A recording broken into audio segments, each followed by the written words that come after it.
Hi, folks. Thanks for tuning in to the Champions Mind podcast. Today, I've got special guest Tyler Hamilton, and I'm just going to leave it there. Tyler, thanks so much for being on the podcast, man. Yeah, hey, it's an honor, Mario. Thanks for having me on. I appreciate it. So Tyler, I'm going to let you take the mic, and I'm going to let you introduce yourself. Oh, man. Oh, come on. Yeah, let's see. I live in Missoula, Montana. I'm 49 years old. I turned 50 in March, which is crazy, right around the corner. Yeah, let's see. Grew up on the East Coast, just north of Boston, Marblehead, Massachusetts. Two great parents, awesome brother and sister, and they taught us just to be outdoors a lot and enjoy nature, really. And yeah, got into my big sport growing up was downhill ski racing,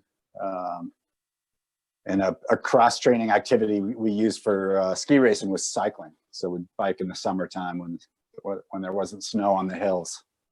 And yeah, fast forward some years, I went to University of Colorado in Boulder, and my sophomore year I was there training with the ski team, and we were actually dry land training. And I had an accident, broke my back, and kind of that took me off skis for that winter. And when I got out of bed, they said I could ride a road bike. And yeah, I was in a perfect place to learn how to be a road cyclist. Boulder was and is just a huge cycling town, really, yeah. An endurance junkie town. And I guess the rest is history. I joined the University of Colorado cycling team, and then, won the collegiate national championship that next year. And I think it was 1993. Yeah. And, let me stop. And it just kind of took off. Then it just kind of took off, and Yeah. The good, the bad, and the ugly. Yeah, so. Yeah. But let me stop you there, because so how old were you? I want to hit on this. How old were you when you broke your back? I think I was 20. Okay, so I mean. Yeah. So man, you're young, right? You're 20, 21 years old, and you break your back. I mean, how do you intensive rehabilitation, I'm sure, right? Like after, they did whatever they had to do to get you back together. I mean, how do you get through something like that to punch through the other side? I mean, can you recall like those moments, like what, the thoughts that you had? What was the kind of go-to thing that you would cling on to that would help you make progress and eventually heal? Yeah, I mean, because that's just that's a heavy thing for somebody at 20 years old to go through, right? Yeah, it was pretty heavy, but I don't even think I realized how heavy it was. And, I was lucky to have not been paralyzed. A couple of weeks later, I think it was somebody on the Detroit Lions who was injured really bad and got paralyzed. And so that's when I really kind of woke up and thought to myself, wow, I'm really, really fortunate. But, I've always been, I've failed so many times in my life, and you always got to pick yourself up, and you got to pick yourself up and, just pick yourself up and kind of set new goals, kind of set little new carrots ahead of you. And, for me, at first, it was just about getting out of bed. I think I was in bed for like 6 to 8 weeks or something like that. So, just walking to, go to the bathroom or something like that. That was small goals like that. And then, when they said I could ride a road bike, I was like, great. And when I, was up and about, I just said to myself, like, yeah, I'm going to go ride a lot and maybe get out some of my frustration. I couldn't, ski race that winter. And, yeah, it was just fun to explore the roads outside of Boulder. Just, incredible riding. And then on top of that, there are all these incredible riders I was, bumping into out on the road, pro men and women, top amateurs. And it was just an incredible place to learn how to be a bike rider. And yeah, so I felt lucky to be in Boulder, for that reason. Like had I chosen gone to another school, I don't know if I would have really had the opportunity to become a pro bike rider. Would you say that like your experience through that was like, did you see it as adversity at the time, or did you just kind of see it like because you're 20 years old, you just kind of see it as this like, this is not really that big a deal. I've got X amount of time. you know, till I'm better, and then we're just going to get on with it? I try not to let it, like, yeah, it was a way bigger deal than I thought, you know, at the time. So yeah, I mean, I kind of just rolled with the punches, you know. I was used to being hurt, you know, my whole life. I just, you know, I pushed gravity to the extremes, you know, and had a lot of accidents and a lot of stitches and, you know, many trips to the hospital, you know, as a kid. So yeah, I was just all a part of it. I was really sad to miss that ski season, to, you know, miss a race season. And, you know, back then, you know, every year was just so important. And, you know, I had lofty goals as a ski racer. So that was the first time I kind of I kind of realized, you know, maybe I'm not going to achieve some of my goals in ski racing. And, you know, and I kind of learned to kind of be okay with that. And then all of a sudden there was a new focus for me. And, you know, I quickly got out on the bike, and I quickly realized that I was pretty good at it. And I just didn't really look back. Yeah. I mean, I've always loved sports, you know. For me, the priority was the sports, you know, soccer growing up, or skiing. You know, school kind of always took a little bit of a backseat. You know, I was always happy to have a B. You know, I wasn't necessarily an A student. I got an A once in a while, but, you know, it was athletics were my big focus. And, you know, it was at a young age, I was told by a lot of people that I was, you know, a good athlete. So you kind of focus on what you're good at, I guess. Yeah. So you mentioned you were used to being hurt. So, I mean, even if we go before this injury, like you mentioned, used to being hurt. Well, you know, the way that we get injured, if I'm thinking about, you know, you doing skiing or something like that, means you're taking risks, right? I mean, you're doing some things that don't turn out that well. Hence, you know, there's damage to your body, right? Yeah. So Yeah. I guess my question there with that is, you know, kind of processing fear and taking on like uncertainty, and maybe doing things that you don't really know how they're going to come about. Like, would you say that was something that was kind of, you were able to handle maybe a little bit better than most people, just because of the experiences you had and the fact that you're open to these opportunities to do these things and not really know what's on the other side of them? Yeah. Yeah. I mean, I wouldn't say I was completely fearless as a kid, but I mean, I definitely didn't have a ton of fear. You know, I grew up with an older sister, older brother. That helped a lot, you know, so I was always hanging out with their friends and getting, you know, in myself in the situations where, you know, I was, you know, playing a street hockey game out there with my brother's friends outside, and, you know, getting pushed around a little bit. But, you know, I was scrappy, and, you know, I always pick myself up and dust myself off, and yeah, keep fighting, you know. And then you know, that continued in cycling. You know, I was super scrappy. Like, I mean, I wasn't I don't know, the most gifted of athletes, but I didn't give up very easily. That's for sure. Yeah. You know? The reason why I'm asking is because you obviously went on to perform at the highest level that a cyclist could compete at, you know, and, you know, one of the things that I talk about is that in order for us to do that, we've got to just project an image of ourselves, that something that we haven't yet attained, right? We've got to get uncomfortable with kind of looking up the road and saying, this is what I want to do, and I haven't yet done that. And it takes some vulnerability. It takes some risk. It takes a whole lot of fear to put ourselves out there, right? Yeah. But if we've already kind of come up, you know, with these experiences, not really necessarily knowing, because as a kid, you don't really know what you're paving the path for, right? Kind of the same thing I would say, you know, when you broke your back, maybe not necessarily realizing that experience would somehow maybe help you, you know, further down the road, and just kind of putting all of these together. And all of a sudden, yeah, I mean, you're not fearless, because I don't think anybody truly is. Right. However, you know, for me, you know, it's not necessarily being fearless, but it's being okay with, well, if this doesn't go the way that I thought it was going to go, then that'll be okay with me as well, right? Like if you know, if I'm doing this ski jump and I land it, that would be great.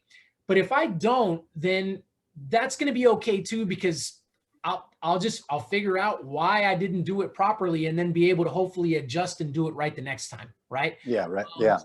I just think that's such an important skill, you know, that we can learn young, that we don't even realize we don't even realize we're learning that. And it's going to be so important, not just to be a professional athlete, but to do anything in life, just to be able to be vulnerable and take that risk.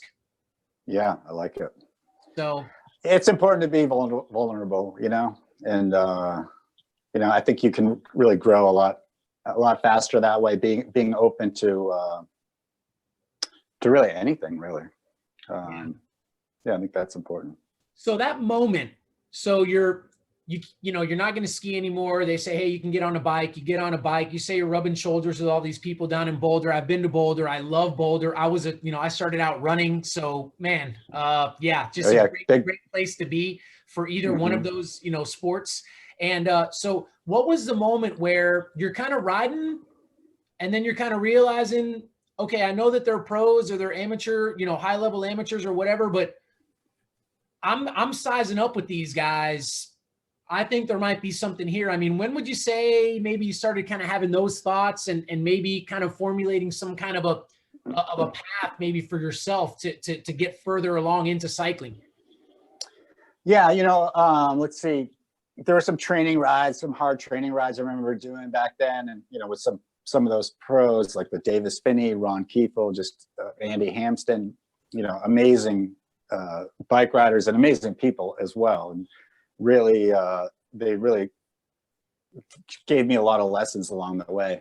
But there were some training rides that I think I held my own on with some tough climbs, and some of these riders weren't able to drop me. I think that was kind of eye-opening for me. And then winning the collegiate national championship, that was for University of Colorado, that was pretty awesome. That was back in Boston in '93. Yeah, that started to open my eyes that I had some talent, but I still had no idea where it was going. I didn't know I was going to become a pro, or the next year I rode on the U.S. national team. I had to drop out of school. I was hoping to kind of do both, but they were like, it's going to be too busy of a schedule. So we were really traveling all over the world with the national team. As teammates with like Kevin Livingston, Shay McRae, Scott Mercer. A lot of really talented riders, and yeah, I learned a lot from all those guys. And then the next year I was pro, like super green. It was Eddie Borisevich, who unfortunately just passed away. He reached out to me, and he was starting a new team with Tom Weissel, who's the head of Montgomery Securities. And what an opportunity, to get paid to ride your bike. And I was when it called me to offer me a contract, I was painting the neighbor's house because I was just trying to make some extra money along the way. It's hard to be a bike racer, as and like I had to really scrap for a while there when I was in Boulder, trying to make, before I went pro, just trying to make ends meet. Did a lot of odd jobs, and way back then when you went to college, they handed out credit cards back then. So I remember I had like 3 different credit cards. Had to max all those out to get to the important races to get noticed. So I got noticed, luckily. Then had to pay back my credit card bills, and that first year as a pro. They always give you like the introductory gift. Like I remember they had like we would call them Folkleys. They were like fake Oakleys. If you sign up for the credit card, and then you sign up for the credit card, and it's like 17% interest, but you have no idea what you're in college. Just grab a credit card, no big deal. It's free money. It looked like So, but but good learning lessons. Having to pay back some debt, and was it worth the risk? Yeah, it was worth the risk. So I believed in my talent, and I just knew I had to get to the right races to get noticed. Yeah, Tyler. I think the reason why I asked that question is because I feel like there's a moment for a lot of you guys that go on to do this at a higher level. There's a moment where you kind of begin to line up the dots, and you kind of begin to say, wait a minute, like this individual over here is doing this at this level, and I seem to be able to keep up, not get dropped on a climb. Maybe one day I'm actually the hammer and not the nail. And those kind of begin to pile up, and then you begin to shift, and you begin to say, wow, I think this is a possibility for me. I think this is possible, right? But I guess at some point you know, it seems like there's a shift also in how you view the journey, right? So at first you're painting houses, you've got the maxed out credit cards, you're going to school, like, oh, look, I landed on a pro team. Wow, that's nice. That's fun. I get paid to ride my bike. And then kind of, if we're not careful, it starts to take on this this kind of heavier kind of a feeling where now it's a job, right? And like now there's expectations piled on that with sponsors and results and kind of all the things that I need to do. And it kind of goes from this like innocent, you know, sometimes people don't even have a coach. They're just riding around, just kind of whatever they're doing. They're doing all kinds of things wrong, but they're still fast as all get out. And then it kind of transitions to this other kind of a mind space where it's maybe not as healthy. I mean, did you kind of experience that? Did you kind of feel that come about? Maybe you didn't. I mean, hopefully, you know, the folks that don't are the folks that, in my opinion, are the ones that are the most successful, because it started off as play and it ends at play. You know, it's kind of this kind of gratitude, you know, type of thing. But for most of you guys, unfortunately, it's kind of not that way, right? Right. Yeah, it wasn't that way for me. I would say what it started to feel like a job probably in like 1999. You know, it was still a lot of fun. It was still really exciting. But yeah, I mean, it started to feel more like a job, and, you know, I had a responsibility to, you know, be at my best. You know, that was the first year Lance won the Tour, and, you know, I had to be at my best for the Tour. I was, you know, there was a lot riding on that race, you know. So that's when things started to get a little bit more serious. You know, I wasn't just at the Tour to, like, you know, in 97, I was there just as honestly, like a spectator, really. I mean, I was on the start line, but I was, you know, looking around and taking it all in. I saved every little thing I had. How was 97? And how was it? I mean, if you were, I mean, did you, like, in terms of satisfaction, I guess, or enjoyment of that experience, I mean, would you say that was one of your fonder experiences at being at the Tour in 97, when it was just like Disney World? I mean, I don't know. Is that? Yeah, it was exciting. I mean, I couldn't believe that I was there, really. And I was psyched that I had a number, you know. And I didn't know, I mean, I knew probably there's a good chance I won't finish, you know. So I told my parents, if you're going to come watch, like, come early, you know. And, but yeah, I mean, you know, I never gave up, and I scrapped my way through, and, you know, I was still a pretty green rider at that time. So I was just psyched to be there, psyched to get that experience. But yeah, I mean, I suffered a lot for sure. Yeah. But it was fun. But you know, to go back, Mario, you asked me about the result or a time when I thought I could make it. I think it was in 90. When you were speaking earlier, I remembered this result. But it was the Tour de Pont, which is kind of like, it was like a Tour of California, but on the East Coast, a 10-day stage race. And when I was on the U.S. national team in '94. You know, we were able to ride the Tour de Pont, this big pro race, you know. So all these big pro teams from Europe coming over, you know, Lance and the Motorola team were there. And in the prologue was in Wilmington, Delaware. And I, like, out of the blue, got like 5th or 6th. I think I beat Lance. I think I was maybe one spot behind Greg LeMond, you know. So that was the moment where I was like, wow, you know, I can compete with these guys. Maybe it was only a 3-mile prologue, but, you know, the rest of the race, I was kind of put to my place, I guess, you know, back to the rest of the peloton. But I had a talent to time trial and to, you know, really, you know, push myself inside out a little bit. And I think that's where I really realized maybe I could be a pro someday. Sure. Yeah. So talk to me a little bit more about that, because I always find it interesting that there's like this, it starts off with kind of this outlier kind of a performance sometimes, you know, where, man, I just kind of struck gold. I won the lottery. I got 3rd in this prologue. Okay. And then you said, you know, and then I returned back to, all right, now I'm back to Tyler, like real Tyler. That was, I don't know what that was, but, you know, and so, you know, why do you, like, I know this was a really long time ago, but like, why do you think you were able to have a ride like that? Obviously that ride showed the potential that you ended up fulfilling, right? Yeah. But at the time it was like this is left field right now. You know, whoa, who is this guy? Right. Yeah, I was totally out of the blue. I think, honestly, I think my ski racing helped a lot. Staying focused. It was a really technical course there in Wilmington, and we climbed up this really steep cobblestone climb, and then had to come back down in a different way. It's technical, and I remember riding the course many, many times, like you do in ski racing. You would view the course ahead of your run, you know, and study it. And I studied the course. I knew I took a few risks, you know, and yeah, it was piss and rain.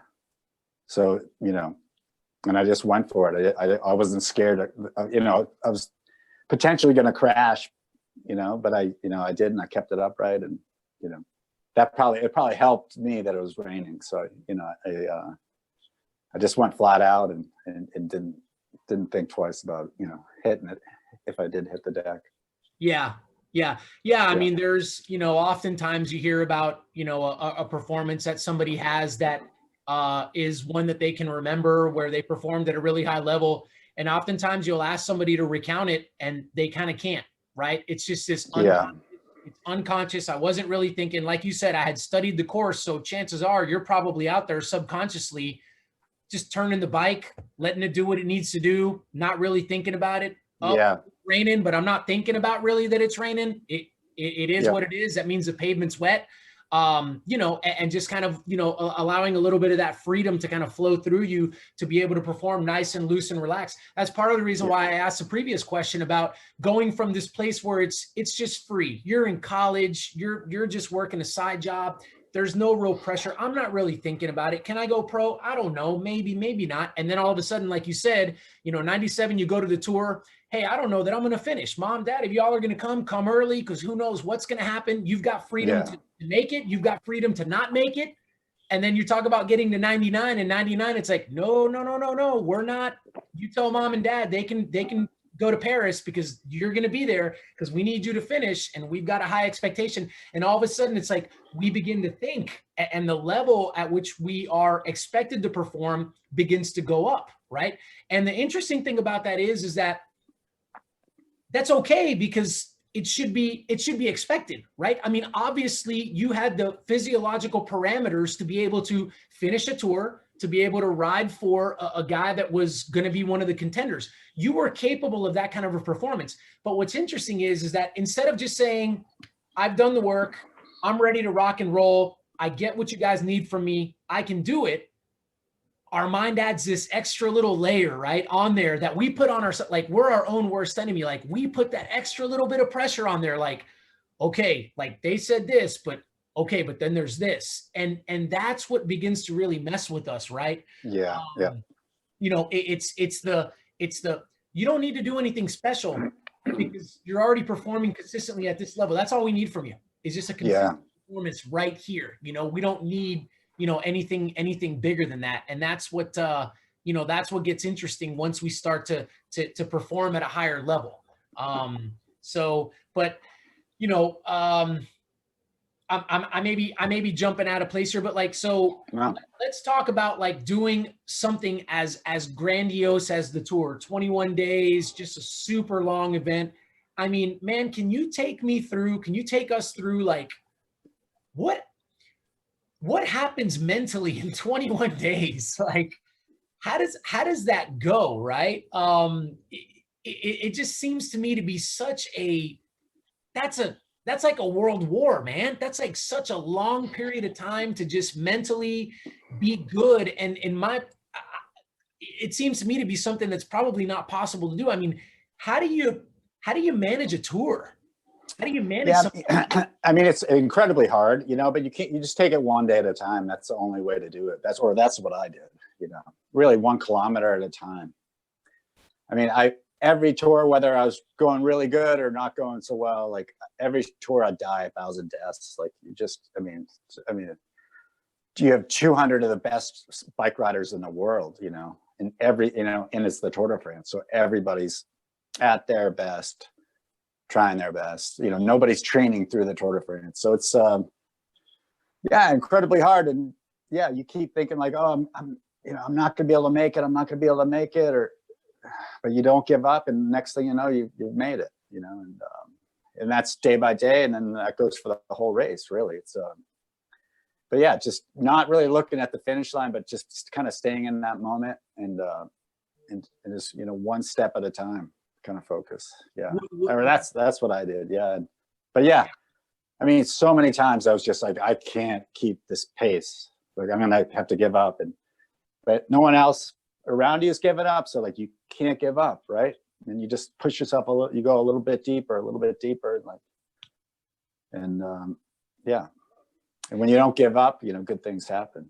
Yeah, that's right. So would you say that you would try to, within each particular stage, like you would try to give yourself kind of like mini goals, mini objectives, mini targets, many things like, hey, if I can do this right here, okay, great. And then I've got this coming up, and then I've got this coming up. Just kind of try to check those off as you go. And then you're done with that stage. And then you haven't even maybe looked at the road book to go, hey, I'm on stage 3. I can't look at 7 yet. I mean, I'm at 3. I mean, if I don't finish 3, 4, 5, and 6, there won't be a 7. So it doesn't matter, right? It does. Exactly. Yep. Yeah. Just one step at a time. Like just get over this climb. Then we have the descent, then we have the feed zone.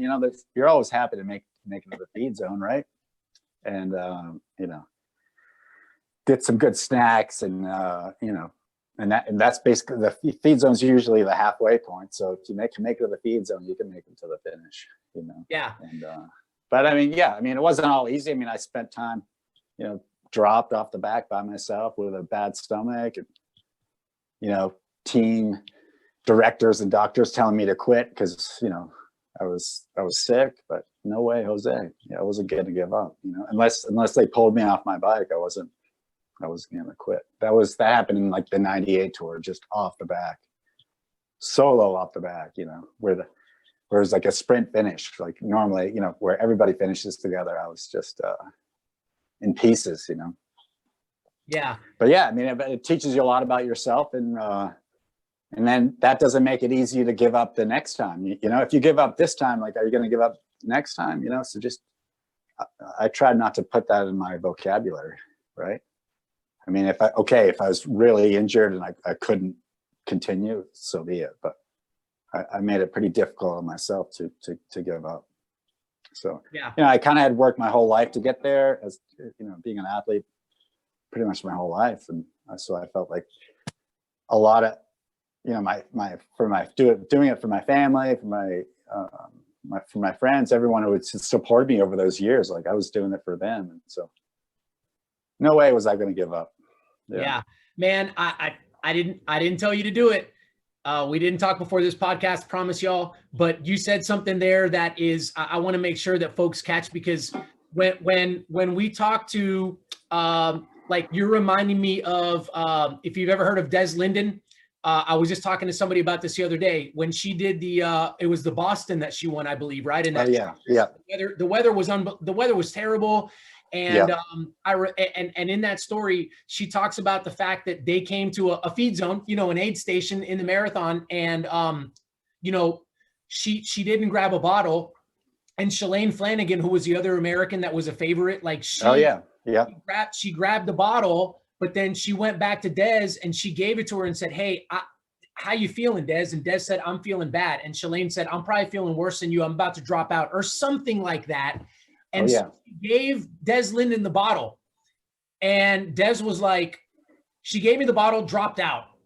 She gave me the bottle. That means a lot to me. Okay, I got to keep going for Shalane, not for me, for Shalane. And you just mentioned, I kept going for my family. I kept going for my friends. I kept going for all the people that supported me and gave me good advice and stuff like that. And, it's interesting. That's what they tell you to do when you get into these intense moments of suffering. Hey, don't think about yourself, because if you think about yourself, you're probably going to find yourself in trouble, because you're in a lot of pain. You're experiencing doubt right now. You've got fear going, whatever it is you've got going, right? And if you just go introvert, then your ego is going to start doing all kinds of bad things to you. But if you can go out and you can just keep turning the pedals or running, in that case, for somebody else, for something bigger than yourself, and connect to that bigger thing, then it's amazing what you're able to do, right? And so, man, I'm glad you brought that up, because that's such a big thing. We get this kind of tractor beam focus. Like you even mentioned, I'm going up this climb and I'm looking around.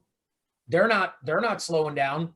They're not stopping. Well, okay. I guess I got to keep going. I mean, that's also kind of plugging into, in a competitive arena, that's plugging into my competitors and helping them to help make me better, but all of that stuff, it all helps, right? It all gets us to keep moving in the right direction, which is towards the finish line. Exactly. Sorry, I thought I lost you for a minute. No, you're okay. Yeah. Sorry about that. I got distracted. Somebody was just trying to call me on there. Oh no, it's all good. No worries. But yeah, it's mind over matter. And I always surprised myself, like, I'm never going to be able to finish this tour. I'm just dying out here. Like I can't hang. And you just by not giving up, like continuing on, it gives you another opportunity to prove yourself. And let me ask you this. They're going too fast. I'm done. I'm not going to finish this tour. Was that exclusive? Because you have had some grand tours in the past, Vueltas, Giros, and the Tour, where you've been up there and you've been in the running and you've been very close to the pointy end. Would you say that those thoughts of, I don't think I'm going to be able to finish, I don't think I can keep going, would you say that they were exclusive of your results and where you were in the race? Wait, so what do you mean? So what I mean is, let's say you're sitting fourth on GC. Yeah. Do you not have those moments anymore? Do they go away where you're just kind of going and you're like, I can do this. This is good. I'm not putting any kind of difficulty. I can keep going. I'm not doubting myself, versus maybe you're in 75th or something like that, right? And it's like, I'm so far back here, this doubt and this ability to not want to keep going or whatever is higher, right? Would you say that? Yeah. Would you say? Yeah, I'd say you have less, when you're in the front, I'd say less doubt when you're, when less people are really making your legs hurt. Let's put it that way. I guess when you're at the pointy end, you're, I guess, you're conscious that you're at the pointy end of the peloton, the form's good. So like, quitting's certainly not an option, for sure.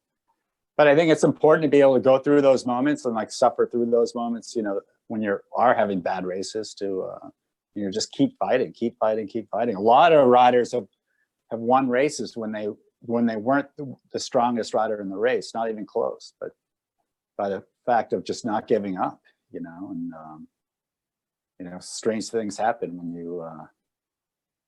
you stay in the fight. Yeah. The reason why I asked that is because I think that I feel like one of the misconceptions that people have is that it doesn't happen at the front, right? That if I'm a mid-pack performer, or if I'm somebody that frequently finds himself off the back, that somehow it's harder for me than it is for that person near the front. But really, we find ourselves around peers of equal ability. And so therefore we're all pushing ourselves to pretty much our maximum capacity, regardless of what place we're in, because we find ourselves in that company, and sure. I've read over and over again about how hard it is in the gruppetto, and people are like, but they're in the gruppetto and they're just going easy, and but they're not, right? They're racing all out while you guys are in a group of 7 up the, 10 minutes up the mountain, slugging each other up there and punching each other in the face. And so there's all these individual battles going on, and that's kind of one of the things that, I try to press upon the folks that listen to anything that I put out, is like, the elite performers, the higher end folks don't have it easier, right? Right. Yeah. You don't train harder to be able to race easier, right? You train harder to be able to race harder. I mean, that's the goal. I mean, and it's always hard, right? It's always hard. Even when you're the strongest one in the race, it's still so hard, right? Yeah. I mean, to win, you gotta, turn yourself inside out, and go into that pain cave and get comfortable, really. Yeah. So, well, Tyler, I want to touch upon something. There's a lot of research that's been going around now talking about the kind of this new idea, this new concept, this new model that has come out called the psychobiological model of human performance. And basically what it says is, and they've done a ton of studies to kind of look at this, and what they've said is, when folks quit, or when folks kind of tap out, that's a maximum effort. I can no longer go anymore. You start soft pedaling for our sake, right? You just start soft pedaling. You back off because there's no way I can keep going. Why is it that happens, right? And a lot of the traditional research says, well, you got hunger knock. You're dehydrated. You're out of energy. You've bonked your muscles. The training that you did up to that point did not allow you to push beyond that particular point. And, a lot of these physiological type markers, right? One of the interesting things that they're finding, though, is that when they've done studies in a lab, and then they'll take muscle biopsies and they'll say, wait a minute, there's still some good stuff in those muscles. Actually, technically, you had kind of what it took to continue to push yourself. But for some reason, you decided that enough was enough, right? And what they're finding is this thing called the perception of the effort. Basically, once we perceive that we are just going at an 11 out of 10, we say to ourselves, we've got to back off. And so therefore we send the signal from the mind to the muscles to the body to say, we need to chill out. Right. Yeah.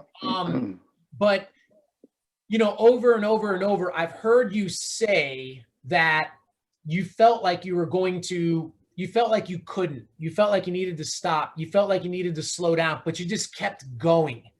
What would you do in those moments to maybe lower this perception of the effort, or maybe get comfortable with the particular sensations you were feeling? I mean, what was it that you felt like would allow you to continue to keep going, that allowed you to be successful? Yeah.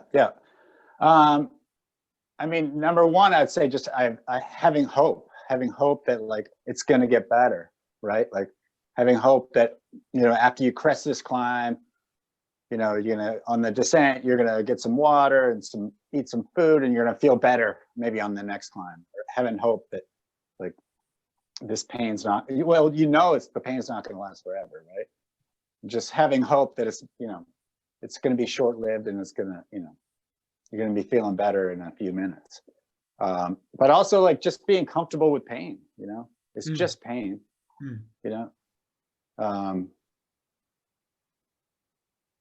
just get, kind of nuzzle on in next to it, right? And get comfortable with it. And, number one, it's important to train in harsh conditions, get uncomfortable when you're training. That means, riding really intensely, riding in bad weather, whatever it is, like, get okay with pain, right? And, if you can kind of accept it rather than resist it, I think it makes it a lot easier. It's kind of hard to put into words, but I know. My first event that I was good at in cycling was the time trial, because I didn't know how to handle my bike. Go to point A to point B by yourself as fast as you can go. I don't know. You just get into that hurt locker. It stinks. It's not much fun to be there, but just but you're riding fast, you're riding like to the best of your abilities if you're hurting that bad, and then just keep going with it, right? And then usually when you dig deep like that, you're going to be pretty proud of your result. Yeah, it's like what I've seen in folks that are able to perform at a high level is you're able to tolerate it.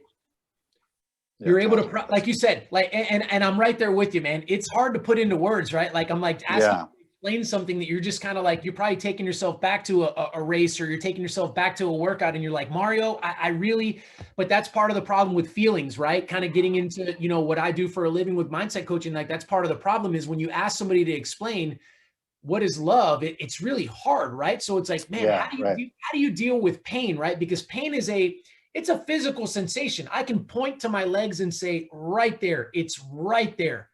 But yeah, once that sensation travels up to my mind, and then it makes its way to my heart, right? It's like it morphs into an emotion. And now, man, I yeah. don't know how to explain. I don't know how to explain it to you, man. I know it's in my quads, but like, it's up here too. It's living in two places at one time. And so I think you're right that, like, you know, elite performers just have a way of kind of separating those two, right? Like, it's a physical sensation that I'm feeling down here in my legs, or, you know, in my back, or whatever.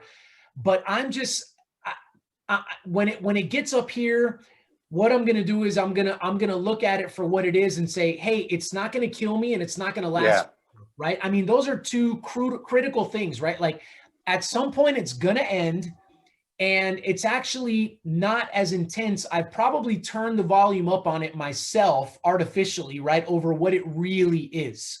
And so, yeah, I think that's a great point that you make, you know, when dealing with that. And gosh, we know what the name of the game is in endurance sport. Keep going.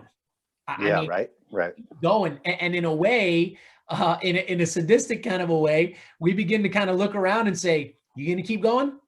I'm going to keep going. What about you? Yeah. Oh, okay. You want to see? All right. You want to go? Let's see how this ends up, you know? And you just kind of get into these, you know, you get into these little tussles with people, or you get out there and you go, yeah, the weather's really bad outside. Okay. All right, Mother Nature, is that what you're bringing? I'm going to finish this ride. I'm going to go out there, and I'm going to get this ride in, and I'm going to show you that, like, I'm not going to, you know, revert to my garage where it's nice and warm. I'm going to go do this, you know, in some adverse conditions.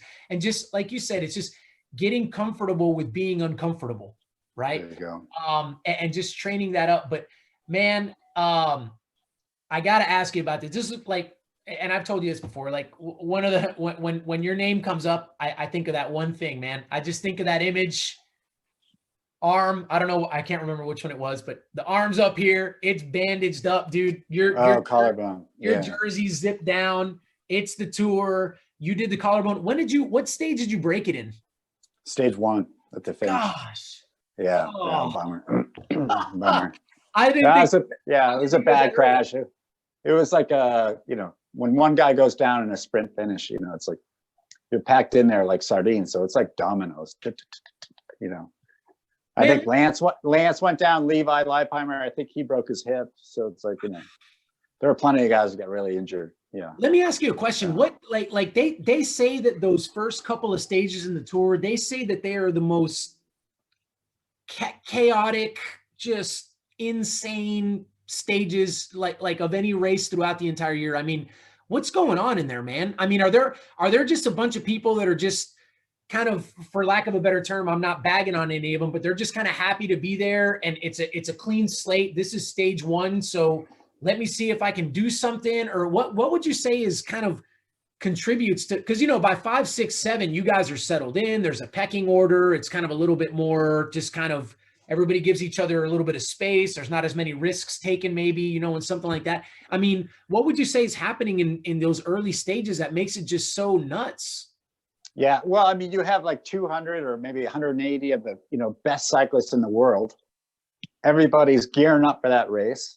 Everybody's fresh and ready to go. So, and typically the first week of the tour is probably the flattest part of the tour. And so you don't have the differences there in the mountains.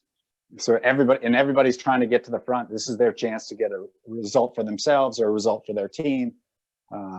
They know that once they hit the mountains, you know, they might not be in contention anymore. So this is everyone's chance in the first week. And no one's backing down. Everyone's, you know, sharpening their elbows and kind of ready for the fight. You know, by week 2, by week 3, a lot of people are already fully just tapped out, pretty gassed, and just they're looking to get there to Paris. And but the first week, everybody's got a lot of fight in them, and nobody's backing down. And every director's yelling in your ear to get to the front, and stay in the front.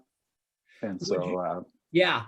So yeah, accidents happen, and it's kind of part of the game. I mean, the first week of the tours, typically when the most crashes happen, I would say, just not, a lot of riders, everyone's trying to get to the front, and a lot of narrow roads, and what do they call it? Road furniture, Yeah. whoop-de-doos and those little bubble things they put in the road. The roundabouts and all that Yeah. jazz, right? It's chaos. And then you have fans some fans don't know how to watch a bike race, and they're standing out in the road thinking that it's kind of like watching a marathon or something. I mean, I can't tell you how many fans I've barely, missed crashing into, Yeah. so many times. Yeah. But, that's a part of the tour. It's chaotic. The first week is chaotic, big time. Like in terms of the mental energy that it takes to get through that first tour, I mean, would you say that in order to be a contender, like in order to be somebody that's going to be up there in the third week, I mean, would you say that there kind of has to be this balance of like, I obviously need to pay attention, obviously need to stay out of harm's way, obviously getting closer to the end of the stage, I need to make sure I'm in good position where bad things don't happen towards the back and all that. But at the same time, when I get out of the first week, I still need to have some mental energy to be able to throw it at the mountains that are coming up, at some decisive time trials and all those kinds of things. I mean, would you say that that's definitely kind of a thing that maybe threw some folks out of contention for some of these things, is like that first week, you've kind of got to keep a cool head about all of this stuff going on around you to be able to be good, in that last week when it's going to matter. Yeah. I mean, it certainly is a big advantage to kind of stay cool in the pocket. It's a chaotic first week, and a lot of riders spend way too much energy, mental and physical energy. And you see some riders, some like really good climbers that just they're a fish out of water in that first week, and then by the time they get to the mountains, they're toast. They're done. They burned too many matches in that first week, whether just not riding smart, maybe stressing out too much. But yeah, it seems like every year you lose a couple real top climbers in the first week, just for various reasons. But yeah, a lot, it takes a lot of skill to stay at the front in the Tour de France in week number 1 of the tour, for sure. I mean, I was constantly working on it. Anybody, I don't think there was anybody like a total master of staying at the front. It's it's difficult for everybody, and every team wants to be up there protecting their team leaders. So, but yeah, there's only so much road. You don't have a half-mile wide road. That's for sure. They're pretty narrow. Narrow. So when you broke the collarbone in stage 1, like what, I mean, how'd you finish? I mean, how'd you finish, man? How'd you get through that? I mean, the reason why I'm thinking about this from a perspective of, it's obviously going to hurt here, a tremendous amount of pain here, but you've also got pain, from the cycling part. It's not like you're sitting on the couch and just feeling a collarbone. It's like you've got this going on down here. So would you have to pay attention to both? Like what would, I'm curious to hear, what your thoughts were like on a given stage to be able to get through these stages, let alone you obviously protected your position during these stages as well. Yeah. I mean, I was really fortunate because the next few days weren't that hard, and early breakaways would go up the road, and they kind of let the breakaways stay out there all day and then slowly reel them in. So in the peloton, it was I'd say that it was pretty consistent, the speed, and we had good weather. And so I was able to, and luckily my team director, Bjorn Rees, put like 3 or 4 guys with me. I just sat at the back.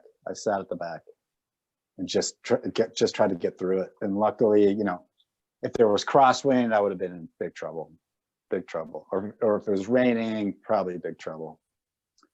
So I was fortunate there, and the collarbone wasn't completely like displaced like that. It was together. It was like a V fracture. So you know, if I went down again, it was going to be ugly, but it was, you know, worth the risk. It was worth the risk. I thought, you know, I arrived at, you know, probably the best shape of my life. And I was like, you know, they're gonna have to pull me off my bike to get me to quit. So, but I just, like I said, was saying before, I just took it one day at a time. You know, on stage 2, I just really took you know, 5 kilometers at a time. And, you know, they brought my bag to the feed zone because they thought I was going to pull out there, you know, drop out of the race. But I just kept going. And, you know, like I was saying before, good things happen when you keep going, right? And just keep, you know, maybe I was going to lose a lot of time in the first week, but maybe, you know, by come the 3rd week, I'd gain my energy back and maybe I'd have a chance to win a stage or something. But, you know, I'd worked so hard to get to that moment. Like I was like, you know, if the doctor says I can maybe continue, like I'll do it, you know, I'll do it. So, yeah, you know, the French doctor that took the x-ray was like, oh, if he can handle pain, maybe it's possible. So when I heard that, I was like, I'm going to try.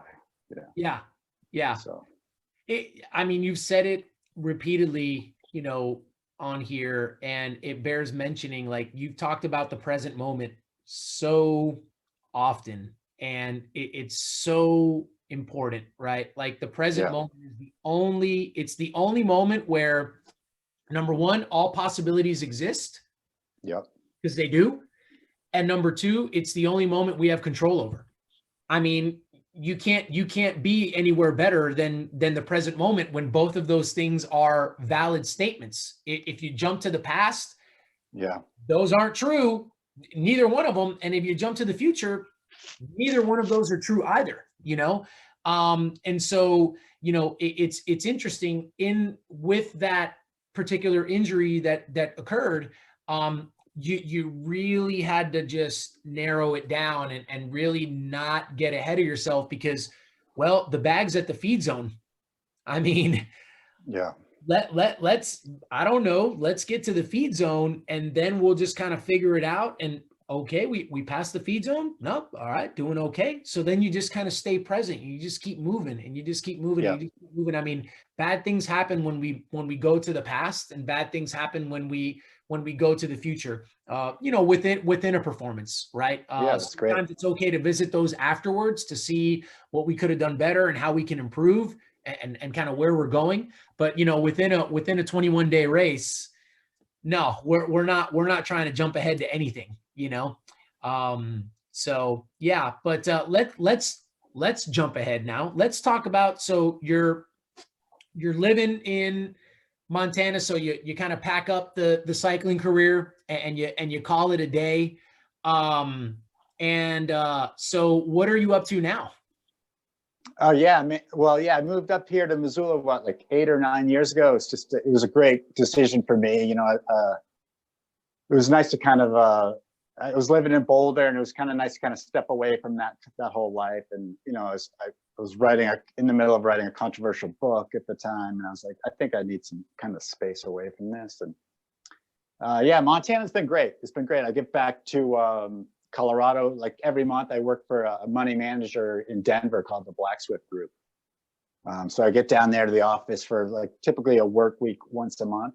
And I'll stay in Boulder. So it's been kind of a great balance for me. But yeah, I live here in Missoula, Montana. I live with my girlfriend and their 2 kids. Yeah, and it's been a lot of fun. They're 6 and 8 years old, and it's kids, I think, make you a better person for sure. You know, it's really neat to see kind of life through their eyes, and it's been fun to be like a part-time parent.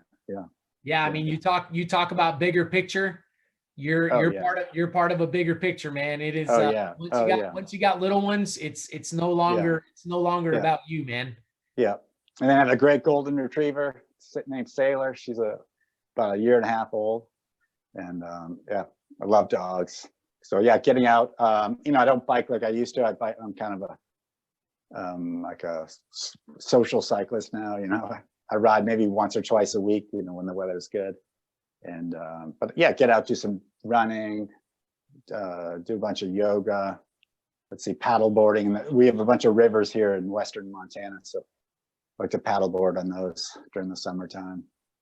Yeah, I don't know, western Montana. Well, Montana is a beautiful state, and there's a lot to explore. So I love, like my parents said as a kid, just, get out in nature, getting out in nature makes me happy. I'm already thinking about what I'm going to do this afternoon.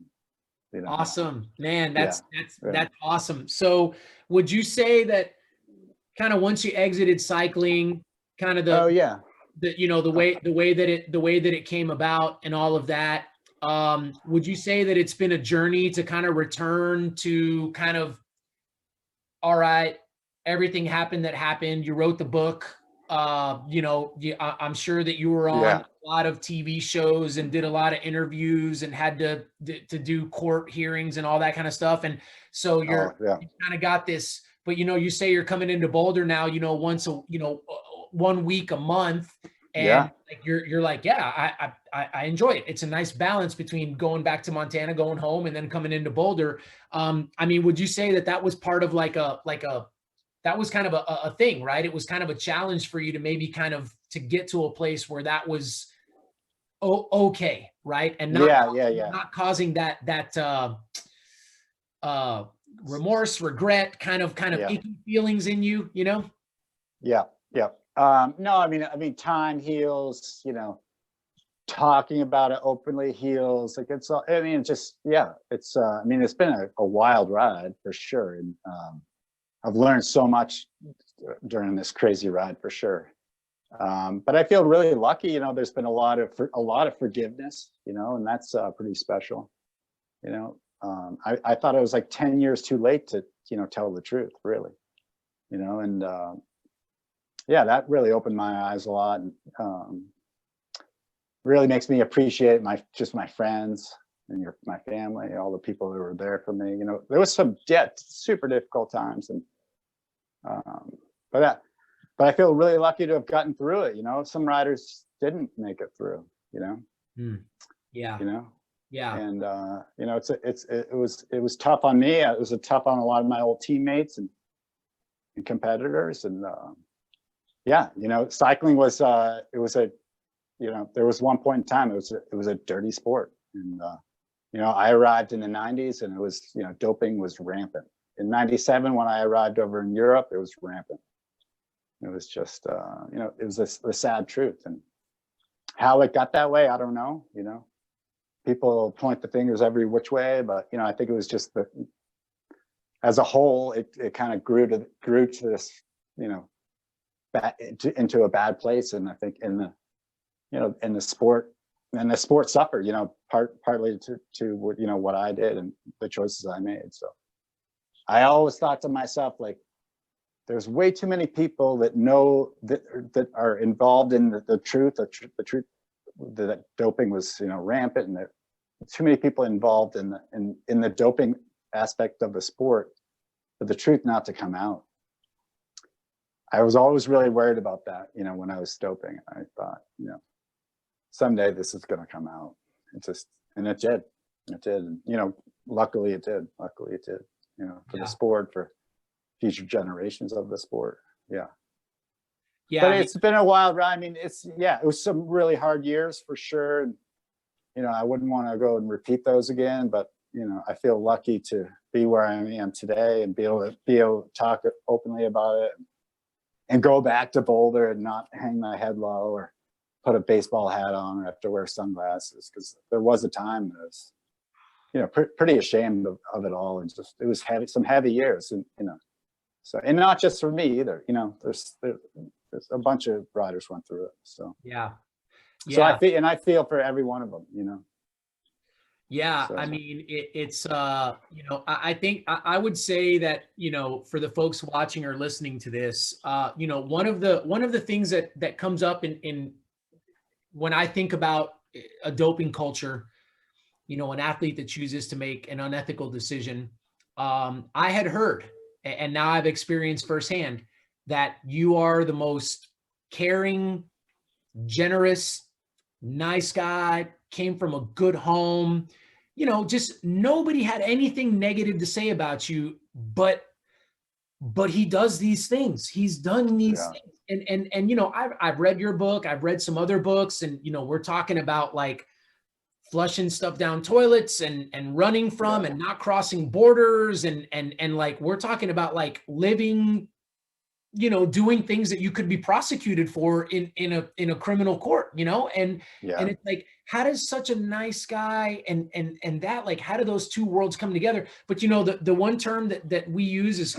cognitive dissonance, and that's when, you have an individual that, the life that you're leading and your self-image, they're not in concert. They don't agree with each other. Right. And that's the, if I could say, don't dope, obviously, right? Sure, but if you do, there's a human being behind those behaviors, and we have to understand that human being, there's a lot of emotional, mental, just kind of anguish going on right in there because there's cognitive dissonance. Because last time I checked, you guys weigh 135 pounds, and you guys couldn't kill anybody if you tried, right? We're not criminals. I mean, it's just not. And so just thinking about like that turmoil that an individual has to go into. And then, like you said, I got to the point where you blow your top. You're like, oh my God, no, I can't because this isn't me. I interviewed, I've had Tom Danielson on the podcast too. And he's like, nice. Turn the hat backwards and pretend I'm this tough guy in interviews. And he's like, that's just not me. I was having to do this facade, and it wasn't who I was as a person, but that's what I had to do, to live out. And so, I'm thankful that you guys had the opportunity to tell your stories, to hopefully experience forgiveness from people, right? So that you guys don't have to walk around, so that there is no more cognitive dissonance. Like, you can be who you are. You made some mistakes, but you raise your hand. I made mistakes, but you can now be who you are. You're now in character. You're now in concert with who you are as a person. And I just think that there's, so much of that involved in athletics, right? I would say even with athletes that maybe don't dope, but athletes that think they have to be a certain way or act a certain way, eat a certain way. I mean, let's face it, eating, diet, like body image issues, like these things, and it's cognitive dissonance. It doesn't line up with who we are, right? And so, yeah, man, it's really nice to hear that you were able to do all of those things, and that now you've settled in and you've got the kiddos and you've got all that going on. And it's just, you're in a better place now, because at the end of the day, like you said, there were a lot of people involved. It doesn't really matter. There's lives at stake, right? Let's reach these people so that, things can be rectified and things can be set right. And we don't have to, you guys don't have to live with that weight, because that's a burden that nobody should have to bear, over time. Right. So, anyhow, so yeah, man, that's great. That's great to hear, man. So, talk to me a little bit more, Black Swift Group. So you're working for them currently. So what is it that you do? What's your role? What's going on there? Yeah, I'm on the business development team, bringing in assets, showing, clients, what we're all about. We started a new fund recently called the Pro Cyclist Fund. So we're going to try to help out the professional cycling world. Half the management fees go to the Pro Cyclist Foundation, which helps pro cyclists in need, kind of focuses on the legal, career development, and wellness side of things. The Pro Cyclist Foundation. So, it's been nice to kind of give back, and it's really a new. We're in our kind of infancy stages now, and we're hiring on a new executive director probably in the next couple of weeks, and so it's an exciting time. And yeah, there's as you probably know, Mario, there's a lot of professional cycling isn't that glamorous. A lot of it's kind of like AA baseball. People really scrapping to get by. So hopefully we can make it a better sport, a more functional sport, and more enjoyable. Yeah. But one of the things is, like, a lot of pro cyclists, on the career development side, like, we want to help pro cyclists, during their careers, but also we want to help them like start to think about their careers after cycling. You know, I didn't really do that, you know. Maybe work on your post-career development during your career. You know, maybe you take a class in the off season, like an online class, or maybe you work underneath somebody for a few hours a week during the off season. I don't know, but there's a lot of, I think, work to be done, and you know, I'd like to give back and help out in any way I can. Yeah. I mean, if you think about it, the life of a cyclist, right? You kind of know what's coming up. You know what the training for the week looks like. You know what for some of you guys, you know what like your career might look like in terms of, hey, we're going to bring you up slowly and we're going to turn you into a GC guy within 2 or 3 years or whatever. Like you have, you know, we're very much so like in tune with kind of what's up the road. But you're right. Like a lot of cyclists, it's like, hey, okay, career's over. The road has ended. So where are we going to go now? And it's like, yeah, right. I don't know. I haven't thought about that. I don't have a plan. Right. And so it's interesting that we're involved in, you know, an activity where we're very much so wanting to know what's next, but yet this next step that is going to be the majority of somebody's life, more than likely, right? Work, you know, moving in that career, the cycling career doesn't last as long, more than likely, as as another career that you may take afterwards, but not putting the time and the effort into it, maybe that you should, and to be able to make that transition as smooth as possible, right? Yeah.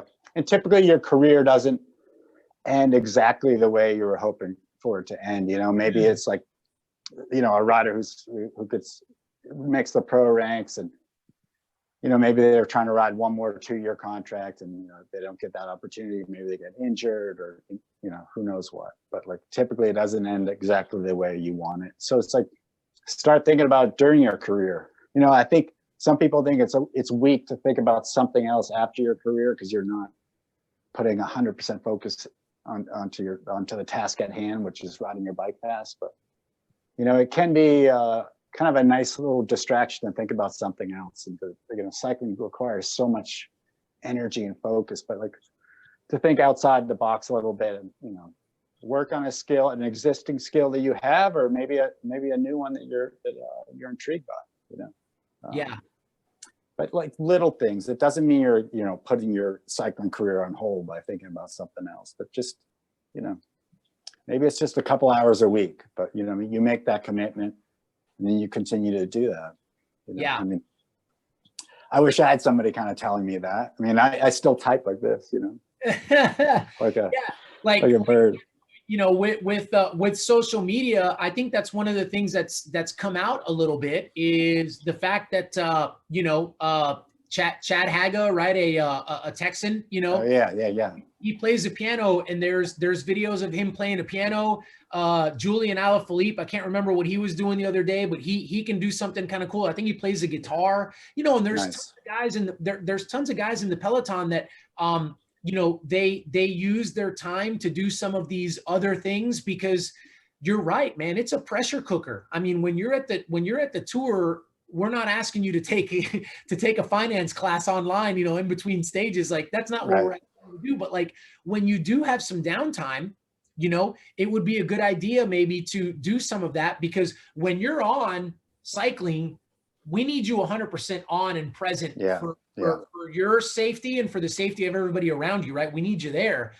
But at the same time, we need you to also be able to go somewhere else when that's necessary as well, because you can't always be here, you know? And I think that that's coming out more and more as social media kind of helps us in this area, is when you hear riders talking about things like that, it's healthy. It's good for us to be able to identify as somebody else. Hey, Mario, what are you? Well, I'm a professional cyclist who rides for so-and-so, but I'm also learning a new language, or I'm also learning coding or something like that, right? Yeah, exactly. It's not who I am. I'm also a father, and because that's what ends up happening is when it's career transition time, I'm going to be a DS, or I'm going to coach, or gosh, I don't know. I mean, those are kind of the two things that a lot of I'm not saying that's a bad thing. Please don't misunderstand me. I'm not saying that that's a bad thing. I'm a coach. But some people don't.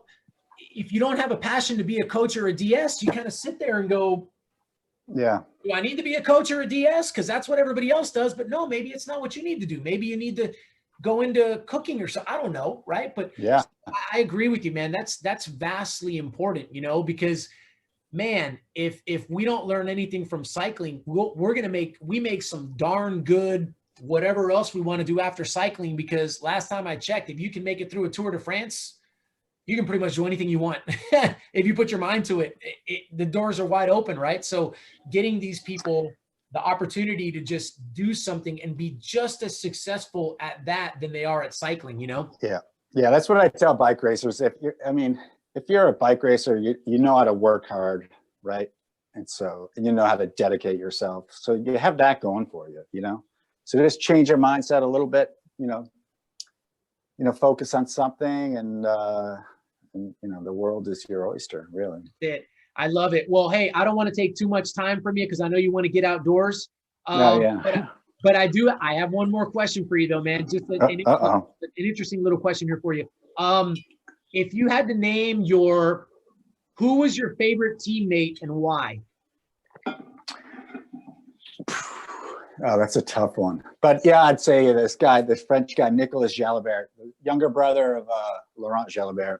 He was just a great, when I was kind of riding as a team leader, in 2002, 2003, 2004, he was, my teammate. I brought him over with me to Phonak when I changed teams in 2000 and at the end of the 2003 season. And he was just great. He was always there for me, spoke some like broken English, but he was just a great guy. I remember him telling me I crashed in the Tour of Holland and we were racing to catch back up to the peloton, and my hand was just gushing blood. And I remember him telling me like, "Hey, this isn't the Tour de France. It's okay. Like we don't have to make it back. You don't have to take, you just did the Tour de France with a broken collarbone. You don't need to do this again."